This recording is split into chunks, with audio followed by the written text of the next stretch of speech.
حضرت عیسیٰ علیہ السلام کے 4 معجزوں کا ذکر ہوا۔ پہلا معجزہ آپ کا، آپ مٹی سے پرندہ بناتے اور اس میں جان ڈالتے اور وہ پرندہ اڑ جاتا، ایک معجزہ۔ دوسرا معجزہ یہ عطا فرمایا کہ جو ماں کے پیٹ سے نابینا پیدا ہوتا تھا اور جو پیدائشی کوڑ کا مرض میں مبتلا ہوتا تھا، آپ اگر اس کے لیے دعا فرماتے تو اللہ ان 2 مرض والے لوگوں کو شفا عطا فرما دیتا۔ تیسرا معجزہ اللہ پاک نے اپنے حبیب کو یہ دیا کہ آپ مردوں کو زندہ کرتے تھے، اللہ کے حکم سے مردوں کو زندہ کرتے۔ اور چوتھا معجزہ یہ عطا فرمایا، آپ اس چیز کے بارے میں علم رکھتے تھے جو لوگ کھا کے آتے اور جو پیچھے گھر چھپا کے آتے۔ ان 4 معجزوں کو اللہ رب العزت نے اپنے پاک پیغمبر کے ان معجزات کو اللہ رب العزت نے قرآن میں ارشاد فرمایا۔ پہلا معجزہ مٹی سے پرندہ بنا کر اڑانا۔ حضرت عیسیٰ علیہ السلام نے بنی اسرائیل کو فرمایا، اے لوگو مجھے اللہ کا نبی مانو اور اس اللہ کو مانو، یہ تم جو جھوٹے خدا بنا کر ان کی عبادت کرتے ہو، یہ تمہارا عبادت کرنا درست نہیں۔ انہوں نے کہا اچھا ہم اس ایک رب کو مانیں، اس رب کے ہونے کی دلیل کیا ہے؟ آپ نے فرمایا وہی رب ہے جس نے تجھے اور مجھے زندگی عطا فرمائی۔ آپ نے فرمایا یہ رب کے ہونے کی دلیل ہے۔ انہوں نے کہا اچھا اگر ایسی بات ہے تو آپ ہمیں نا ایک پرندہ زندہ کر کے دکھائیں، پھر ہم مانیں گے کہ آپ اللہ کے سچے نبی ہیں۔ آپ نے ایک پرندہ لیا، مٹی کا پرندہ بنایا، اور وہ جو پرندہ تھا وہ تھی چمگادڑ۔ عام یہ پرندہ رات کے وقت سب کو نظر آتا ہے اڑتا۔ جب اس پرندے کو آپ نے مٹی سے تیار کر لیا، آپ نے اسے حکم فرمایا میں عیسیٰ بن مریم تجھے حکم دیتا ہوں، اللہ رب العزت کے حکم سے تو زندہ ہو جا، تو وہ پرندہ زندہ ہو کر اڑنے لگ جاتا۔ اب مفسرین یہاں پر اس آیت کے پیش نظر، اس آیت کے ضمن میں فرماتے ہیں چمگادڑ کو زندہ کرنے کا یا چمگادڑ کی مورت بنا کر اسے زندہ کرنے کی حکمت کیا تھی؟ فرماتے ہیں چمگادڑ ایسا پرندہ ہے کہ جس میں دوسرے پرندوں سے ہٹ کر فطرتی طور پر اس کی طبیعت کے اندر کچھ چیزیں ہیں۔ وہ کیا چیزیں ہیں؟ ایک تو چمگادڑ جو ہے اس کے دانت انسان کی طرح ہوتے ہیں، جس طرح انسان کے دانت ہوتے ہیں اسی طرح چمگادڑ کے دانت ہوتے ہیں، اور جس طرح انسان خوشی میں ہنستا اور پریشانی میں روتا ہے، چمگادڑ کے اندر بھی یہ صفت ہے کہ وہ خوشی کے اندر انسانوں کی طرح ہنستا ہے اور غم اور پریشانی کے وقت روتا ہے۔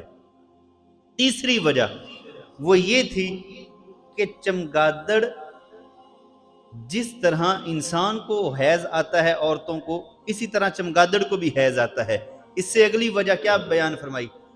چمگادڑ پرندوں کی طرح اپنے پروں پر نہیں اڑتا، بلکہ یہ اپنے بازو کے زور پر اڑتا ہے۔ اسی لیے حضرت عیسیٰ علیہ السلام نے چمگادڑ کو زندہ کر کے دکھا دیا، اے لوگو اس جانور کے اندر بہت سی صفتیں ایسی ہیں، اس پرندے کے اندر جو انسانوں میں پائی جاتی ہیں۔ میرے رب نے مجھے یہ طاقت دی ہے کہ میں اپنے رب کے حکم پر ان پرندوں کو زندہ کرتا ہوں۔ اور پھر جب آپ نے اس پرندے کو زندہ کیا، وہ اڑا ہوا میں۔ بنی اسرائیل جب تک دیکھتے رہے وہ اڑتا رہا، جب بنی اسرائیل کی آنکھ سے اوجل ہوا تو وہ پرندہ مر گیا۔ اب یہاں پر مفسرین نے بڑی پیاری بات ارشاد فرمائی، فرماتے ہیں پرندہ اس لیے مرا تاکہ فرق باقی رہ جائے کہ جو رب کی بنائی ہوئی چیز ہوتی ہے وہ اور ہوتی ہے، اور جو بندہ خود رب کی طاقت سے جو چیز بنائے اس میں فرق ہوتا ہے۔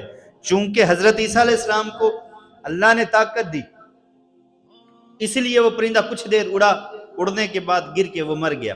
دوسرا آپ کا معجزہ، مادر زاد اندھے اور کوڑ کے مرض میں مبتلا انسان، آپ ایک شخص میں 50 بندوں کا علاج فرماتے۔ آج ہسپتالوں میں لکھا ہوتا ہے نا کہ ڈاکٹر صاحب اتنے مریضوں کو چیک کریں گے، اپوائنٹمنٹ لینی ہے تو اگر تعداد سے بڑھ گئے تو مریض اگلے دن آئیں، کیونکہ ڈاکٹر صاحب 50 مریضوں کا یا 60 مریضوں کا معائنہ کریں گے، اس سے زیادہ چیک اپ نہیں کر سکتے۔ حضرت عیسیٰ علیہ السلام ایک دن میں